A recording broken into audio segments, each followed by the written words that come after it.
Gjika is an Albanian-American poet and translator whose work is widely admired. She is so talented that lines like these can end up in a poem which itself is in a footnote of a particularly powerful moment in a memoir. Quote, "When we heard the truth, we took it for another story grown-ups told to put us to sleep. Behind our building, the river grew tired. Rocks rattled in the dark. We awoke in spring, our bodies overgrown with weeds. Our parents had no idea how to save us." We first heard some of this memoir when Ani shared it with us at a poetry reading a year or so ago. I remember the energy in the room changing when she read her work, reading this memoir. Hearts dropped, the heat rose, and I knew that she had to come back to share it with us. The word has a negative connotation, so I'll use it. I nagged her to come back. I'm so glad she's here. Ani Gjika.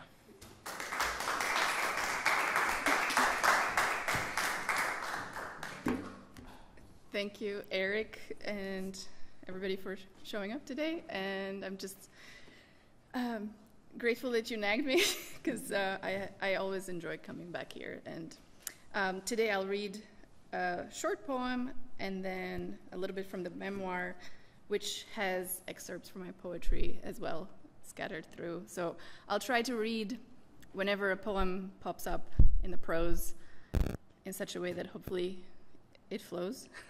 We will see. So this is a poem called A Different Origin. When the snake in Eden approached Eve, he smelled pain, her longing for a not there-ness or an other-awareness. He knew then he'd have her do what he wanted. Don't we get what we want from people who expose their wounds? Only show a man everything from the waist down, Grandma said, never from the waist up. She meant guard your heart and mind. Maybe Eve understood a snake will slither all his life, his tongue slitting words as he speaks, his body shifting shapes when he feeds, a creature that only hears movement. Maybe she bit the apple to make a new friend. What if he had told her the truth? Look, all I want is a friend too. Walk with me. But afraid, perhaps ashamed of need, he spun a tale and watched her healing take a long way around. Eve had children, and her children a whole world. I'll take pain that explodes like that, a supernova, so that the story won't end.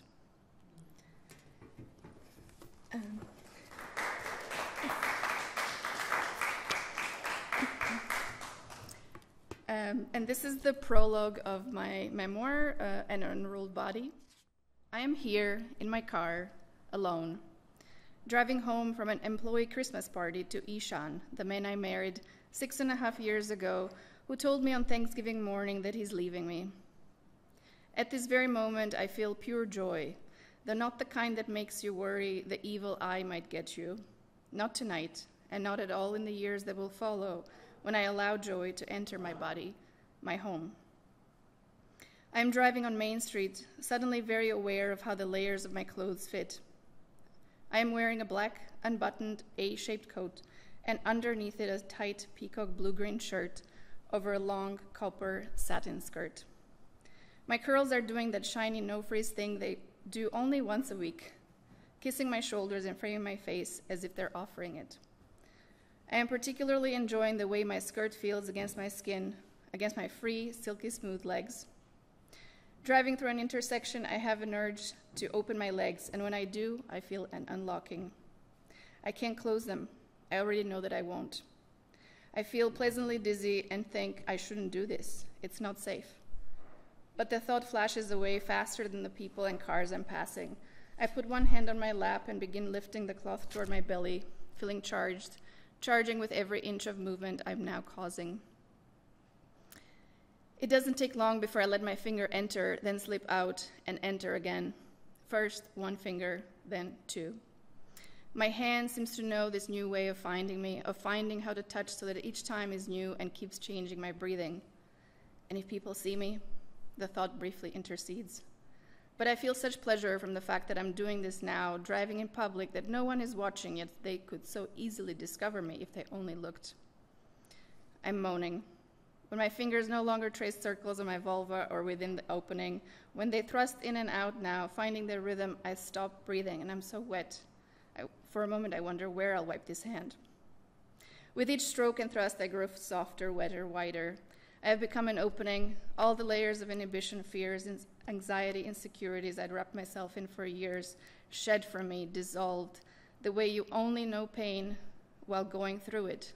Afterward, the memory of it is mercurial. Did it really exist? I am the lake after a stone falls in. With each thrust, another ripple widens, bigger than the previous, and I'm rippling out and out. I feel multiplied and distinctly singular at once. I am here in my car and dispersed through the universe at the same time. My throat is dry. When I'm a child, my father finds me in daycare one afternoon, sitting on a chair behind the door, mouth full of peas, not swallowing them, not spitting them out. The daycare worker had started to feed me, but I don't like peas and won't have them, so she punished me by making me sit behind the door after she force-fed a couple of spoonfuls. I'm 3 years old, and I know I've done something wrong, but I like to believe I am punishing her right back in my own way by holding a mouthful of peas, cheeks swollen, determined not to swallow until the world ends. It will take decades for me to be this resolute again, when my body will learn to control my actions, but I don't know that now. My mother brags that I've been strong-willed since I was young, but when my father, the storyteller, talks about this day, he often praises my ability to endure. "Oh, Ani," he says, "there's no one like her. She's the most patient. Have I told you about the time I went to pick her up from daycare and found her?" And he laughs, the way only someone who means well laughs. But I don't agree. This isn't a story about endurance. This is a story about listening to the language of my body, how I learned to listen to remember all that I am. In Albania, language finds me before I can read. For years, I listened to my grandmother's stories from the Old Testament and recite the nursery rhymes she teaches me. Aside from a few days I spend at daycare, I play indoors and outside in the neighborhood until I begin to attend public school in first grade. For the first 6 years of my life, I listen and absorb the language of what surrounds me: books, grown-ups, dirt, nature, parades, my mother ironing clothes on Sundays. Language finds me again after I turn 7, the day Enver Hoxha dies. I write poetry to make sense of the Albanian tyrant's death, but I lose it in the years that follow when my country suffers the tragedies that accumulate when one system is toppled and everyone waits, dreaming of something better to take the old one's place. From the vantage of my 11 or 12-year-old eyes, it seems as though my country, determined to change itself overnight, has become a bullet train that derails and lands in a swamp, the engine piston slowly but inevitably coming to a halt. I watch from a distance, the way young girls watch without speaking, when the shape of their body is a threat to their own existence. It will take years for me to find language again, no longer my mother tongue, but the language of America, the country in which my family and I will eventually arrive, the language I will later embrace as a writer and a translator. I begin writing one April day, my sophomore year in college, 2 years after immigrating to America. Maybe I have a crush on Ben, the son of family friends who live nearby, and maybe I have fallen in love with the poetry I read as a newly declared English major.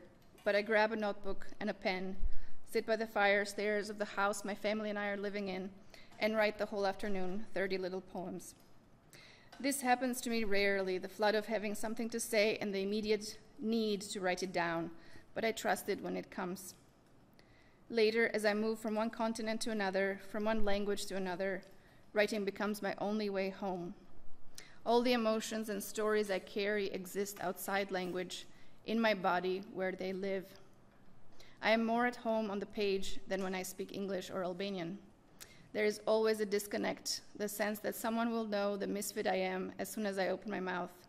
But when I'm writing, I'm sailing on a small boat at dusk in the middle of the lake. So much has quieted, the birds, the sunlight, the people who have walked back into their houses, and so much of what is absent begins to resound and ripple around the little boat. Everything I write comes from this heart space and seeks to give itself, to be shared. There is no critical voice, only the sense of something warm lapping at my boat, ushering me toward the shore, toward trusting that I am exactly where I should be. It is only through writing that I ever arrive anywhere. There is love on this shore. Love is where I am. In the car, I look at myself in the rear view mirror. I love how I look. My eyes are calm, knowing that nothing can hurt me here. I neither seek to find nor fear to lose language at this moment. I have become language, spoken, pronounced, spelled out. I look at myself in the mirror. I am 33 years old, perhaps subconsciously willing my own resurrection, and no one else but my husband knows this. In our 6 years of marriage, we have never had sex.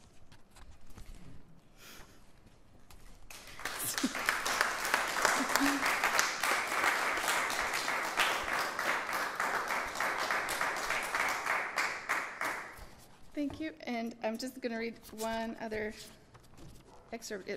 We have enough, like another 8 minutes. 8 minutes. Okay. Okay, this is another excerpt that takes us to Albania during communism as seen through the eyes of a child. When I think about Albania, I think about childhood. My childhood as a movie. I think about communism, a collective performance. If I'm to take you there, I have to feed you a kind of nationalistic stew every family consumed every day until a few years after Albania's communist leader, Enver Hoxha, died. Many still consume it to this day. Don't get lost here. In order to tell the story of my childhood, I must distort the narrative. Reality itself was distorted. That was the nature of language at the time. One piece of truth on the radio, another on the street, another behind closed doors, and you have to keep up with piecing it together, just as the TV, newspapers, slogans on the walls of every school, library, museum, hospital, and government building dump their landfill of news on you daily. How do I make this real for you? I have to take you inside the chef's kitchen. Who cooks such a thing? How? Why can't people stop eating this stew? It's an absurd story about a period ruled by absurdity made real through a child. When adults recall this time, they resort to finger-pointing, sharp nails shoved straight into each other's chests, mouths so loud they want to swallow silence from one another's faces. The child remembers long meetings on TV, so many people on the screen for long hours sitting and standing, raising a fist, clapping, Enver Hoxha talking. He has a sweet smile like a lamb. Everyone knows he likes children best, and the children sing of the sweetness of his hands and the luck of the Labour Party to be ruled by someone like him. In the house, the adults often counsel, don't talk about God to your friends. Bes ki, bes kujt mos i zë. Have faith, but trust no one.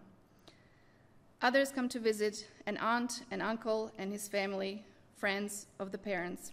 They sit and talk, drink coffee, read their fortunes in the patterns of their cups, coffee grounds, make burek together. My grandmother reads the Bible only to us and her other son when he comes to visit. Her cousin, who lives in America, visits in 1986 and buys us a color TV. An army of adults and children from our 10-family building comes to watch the World Cup on our living room floor. Italy loses long before the finals, and I'm inconsolable.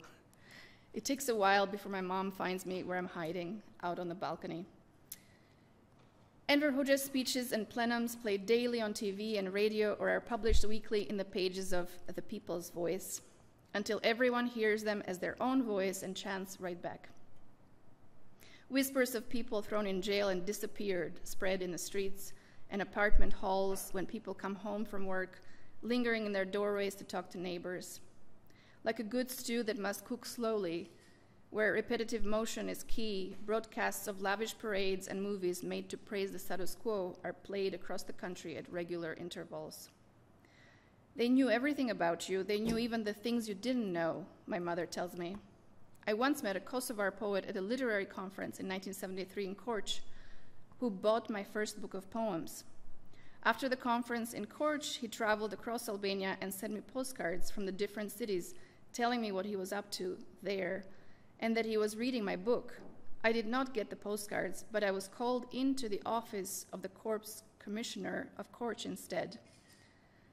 "What are your intentions for communicating with this Kosovar poet?" he asked me. "Do you know that he writes about Tito?" Tito, otherwise known as Josip Broz Tito, was the president of what was then Yugoslavia from 1945 until his death in 1980. Although Kosovars are and speak Albanian, the communist regime in Albania was so isolationist that communist Albanians held their own Albanian brothers and sisters of Yugoslavia at arm's length, like they did everyone else abroad. "I never received the postcards," I told him. "I have never read his books and don't know what's in them." But the truth is, he never wrote about Tito, my mother tells me. They lied and put pressure on you so you would crack. Shortly after, they called me into the office again and told me to keep an eye out and report anything that looked suspicious in the behavior or words of other colleagues. I left that meeting wondering, what could I report about? There was nothing I wanted to do with this. I shut the door behind me and never set foot in that office again. 1 year later, an officer who worked in Korç is transferred to a higher position at the Ministry of the Interior in the capital city and finds my mother's book of poetry and the postcards sitting in a drawer in the office he now works at. He calls another poet he thinks might know my mother and asks her to return everything to her. My mother never meets this man, but when I think of him, I think of those single flowers that somehow manage to break through concrete. I know about status when I'm very young. If your family members work for the government, that is a plus. If there is a stain in their biography, that is a minus. What's a stain, Mom? It's when you've done something the party doesn't like. Subconsciously, I make a list. 1, my uncle is a movie producer, director. He has a picture on his bookshelf of himself shaking hands with Enver Hoxha. We all have a copy of this picture and display it on our bookshelves. Plus. 2, my mother is a poet who writes mostly love poems and not much about the Labour Party. Minus. 3, my parents are not members of the Communist Party. Minus. 4, my grandmother is a secret Christian. Some neighbors have begun to suspect it. Minus. 5, Lillian, my grandma's first cousin, lives in the US. Minus. 6, all other uncles and aunts have the same 1 or 2 bedroom apartment furnished with the same couches, bookshelves, tables, kilims, fridge, phone, black and white TV, plus, plus, plus, plus. Nobody I loved was taken into the woods and shot. When certain neighbors begin to drop by your house very early or very late, there's a different rhythm to the day. Your radio is switched on to a local news channel. The People's Voice newspaper is spread open on the table. To survive, you master the art of obscuring your own reality. Children of entire generations are raised hearing don't, hearing don't. No one says you can do it. The dream to be different is short-lived because the fear of not fitting the mold of a collective is ingrained. You are pushed only when your performance is measured against that of everyone else's. You're never measured against yourself. When the adults gather, they chant, "Don't show weakness.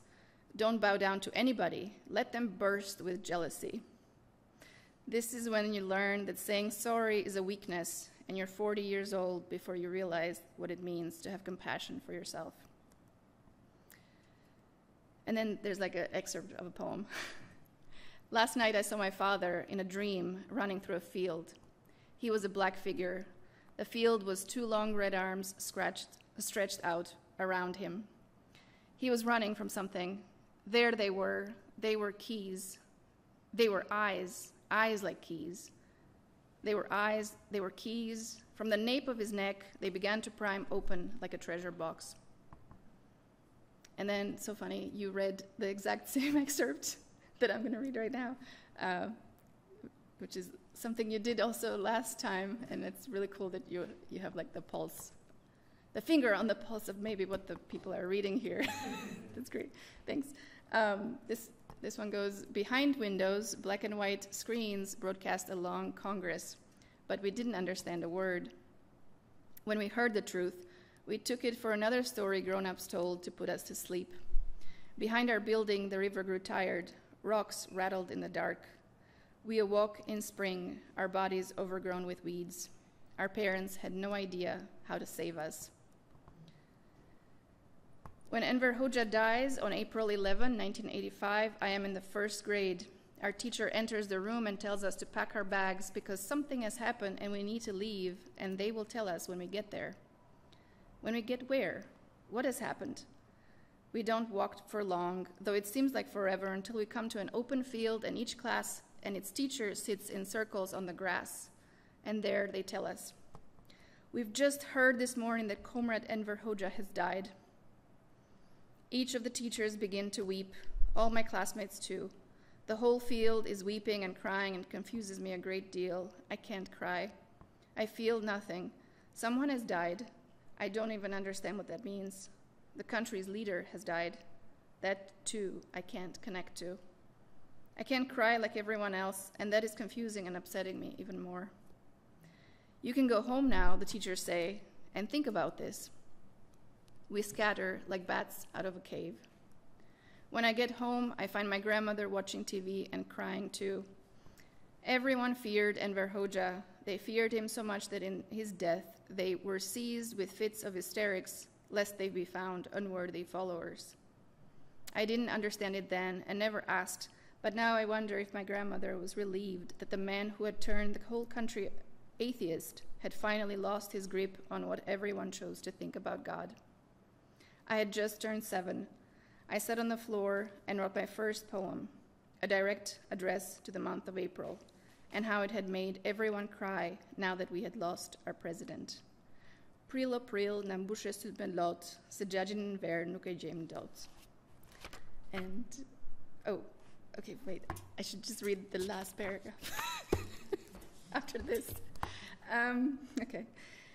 For years after the collapse of the communist regime, I imagine a collective of Albanian families sitting down at the table uniformly at the same time.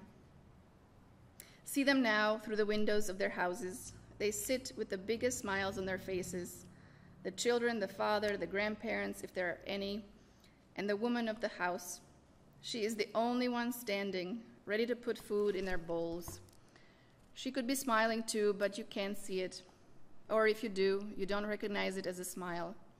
It is the way her lips have been permanently sewn shut, and everyone seems pleased that it is so. She, too, has convinced herself it's the mark of a great hostess.